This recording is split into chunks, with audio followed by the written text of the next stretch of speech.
Next case on the docket, woman is getting married. Supposed to be the happiest day of her life. Wedding has been planned, got the caterer booked the whole nine. Well, this woman and the caterer came up with a good idea that they were going to lace all of the food at the wedding with weed. Yes, with weed.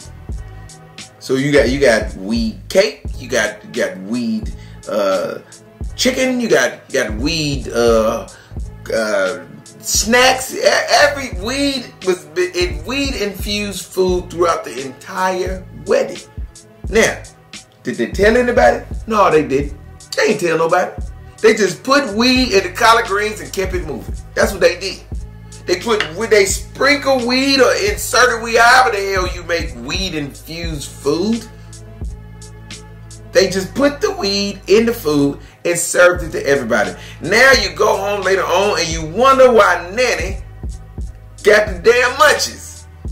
Nana got the munchies because she didn't ate 200 milligrams of weed. What about the kids? Now I'm trying to get my son to lose weight and he can't lose weight. And I'm wondering why he's been hungry the last 4 days, because he's still digesting the chronic casserole you sold him or gave to him. Why would you do that? What about people like myself who don't smoke, who don't do any drugs? Now you have just infiltrated my body with your weed-infused food. See, I've never been an advocate for that. I've never had a physical altercation with a woman. I ain't never fought no woman. I ain't never put my hand, never slapped. Never done any of those things to a woman. And I've never had the need to do any of those things to a woman. But let me tell you this right here, though. If I came to your wedding and later I found out that you put weed in my food, you put weed in the cake that I done had, you put weed in the potato salad that I done had, you put weed in the coleslaw, you put weed in the hors d'oeuvres, my shrimp cocktail got the chronic in it. I'm not saying I'd have hit you, ma'am, but I might would have yoked your ass up. And so me and your husband now, we would have had a problem. Yeah, and I don't care how cool I might have been with you or with your husband.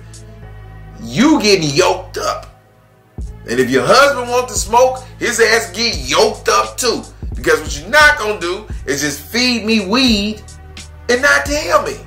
That's what you do. You're not going to do. Some stuff you just don't do without telling people. You got to tell people when you are having them ingest something in their body. Ask Bill Cosby, do you need to tell people? You got to tell people before you give them something that they put into their bodies, and it is going to change their behavior pattern. So, ma'am, the caterer has been charged, and the lady whose wedding it is has been charged. And this here court agrees with those findings that you are both guilty of setting everybody up for the failure. You are guilty for trying to make everybody at your party into goddamn Snoop Doggy Dogg. Next case. Seems that that was the last case on the docket. So if we have no further business with the court for the day, we can adjourn.